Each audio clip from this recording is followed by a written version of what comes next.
नमस्कार। आज मैं आप सबके लिए अपनी लिखी हुई कहानी रोज़ा लेकर प्रस्तुत हुई हूँ। तो चलिए सुनते हैं कहानी रोज़ा। ईशा की नमाज मुकम्मल करने के लिए सभी मर्द मस्जिद की ओर जाने लगे। मस्जिद से नमाज पढ़कर सब लौट आए, पर भाई अभी भी नहीं आए। इफ्तारी के समय भी भाई नहीं थे। अम्मी को पूरा यकीन था कि भाई मगरिब की नमाज के समय ज़रूर आ जाएंगे। बाहर से आती चहल पहल में भी उन्हें भाई के कदमों की आहट का इंतजार था। दस्तरखान पर भी अम्मी दरवाजे की ओर देखती रहीं। सायरन की आवाज़ ने उनके अंदर एक बेचैनी भर दी। खजूर खाकर, शरबत का घूंट पीकर जहां हमें संतुष्टि मिली, वहीं अम्मी बेचैन दिखी। आज अम्मी को बहुत गुस्सा आ रहा था। यूँ तो भाई अक्सर ही देर से आते हैं, उनका कोई वक्त भी नहीं आने का, जब चाह आ गए। पर आज अम्मी की बेचैनी हमें भी बेचैन कर रही थी। भाई का इंतजार करते करते उन्होंने खाना खाया। भाई का खाना ढक के रखा और दूसरे कमरे में सोने चली गई। कुछ ही वक्त बीता था कि उन्होंने आवाज़ लगाई, अकरम, अकरम आ गया। मेरे ये कहने पर कि नहीं अम्मी, भाई नहीं आए, वो तमतमाती हुई अंदर से बाहर आई और गुस्से में बोली, नाक में दम कर रखा इस लड़के ने, आज वो रात भर बाहर रहेगा, खबरदार जो उसका दरवाज़ा खोला। उन्होंने ये कहते ही दरवाजे की दोनों कुंडियाँ लगा दी।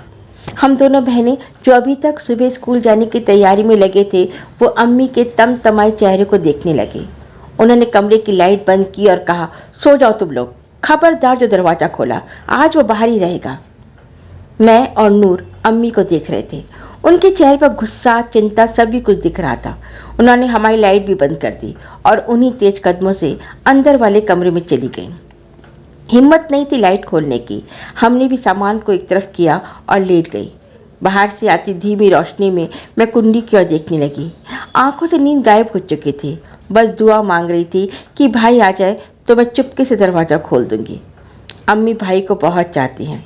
2 बच्चे गुजर जाने के बाद भाई का जन्म हुआ था।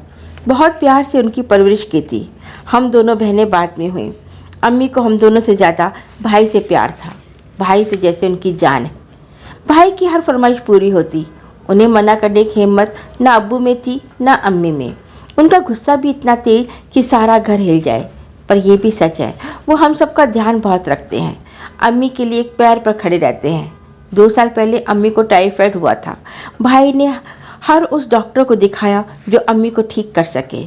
टाइफाइड बिगड़ गया था। अम्मी की हालत नाजुक थी, पर हमने देखा था भाई किस तरह उनके आसपास रहते थे। अम्मी उनकी बलैयाँ लेती रहती, साथ में हमसे कहती, गुस्सा करता है पर ध्यान भी रखता है।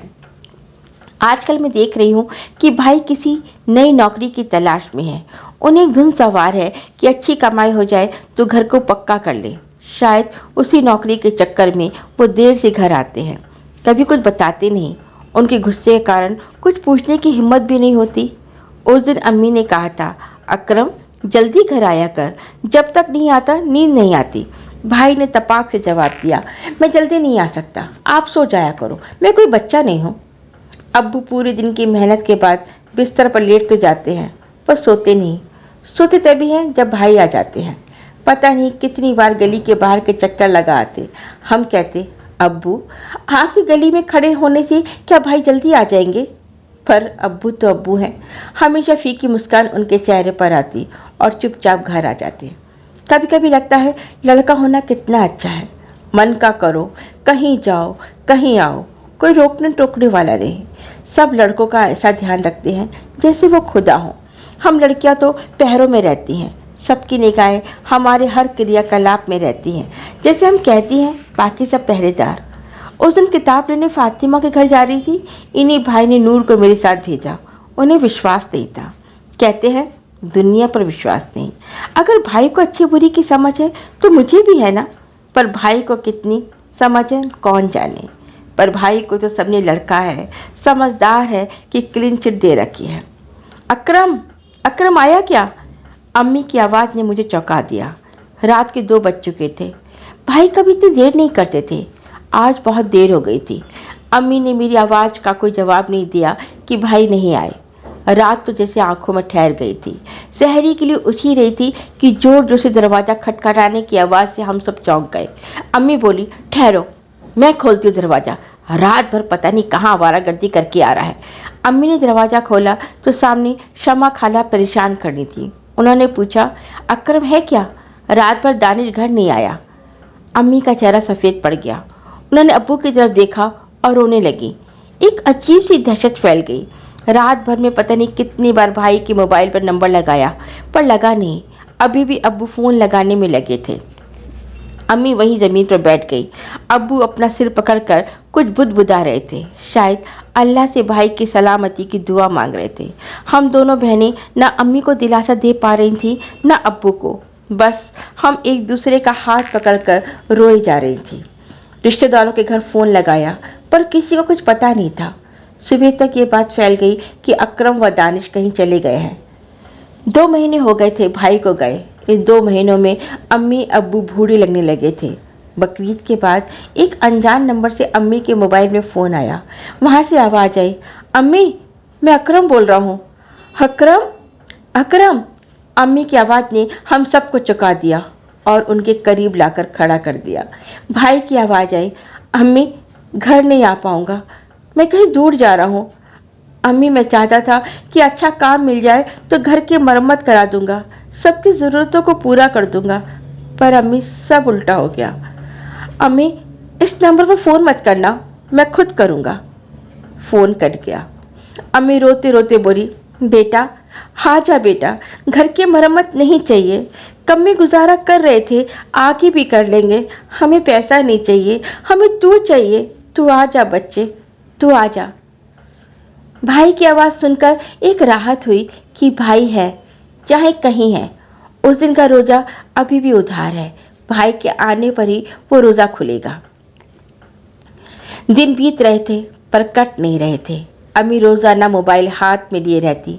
उन्हें लगता पता नहीं कब भाई का फ़ोन आ जाए और वो उसे ना सुन पाई तो। सर्दी की रात थी। दरवाज़ा खटखटाने की आवाज़ आई।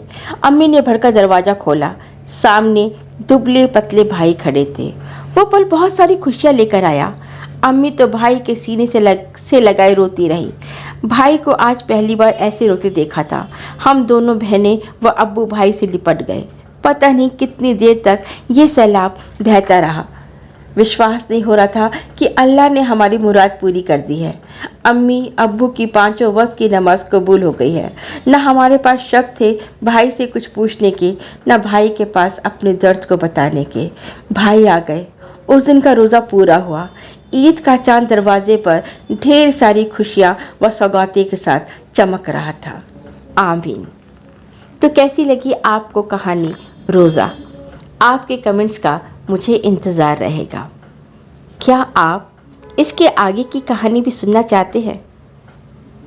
तो मैं अवश्य आपको अगली मुलाकात में इसके आगे की कहानी सुनाऊंगी। बस आप अपने कमेंट्स बॉक्स में कुछ इस तरह के सवाल डालिए जो सवाल आपके जहन में घूमने लगे हैं। तो मिलते हैं अगली मुलाकात में रोज़ा कहानी के दूसरे पार्ट के साथ। धन्यवाद, शुक्रिया।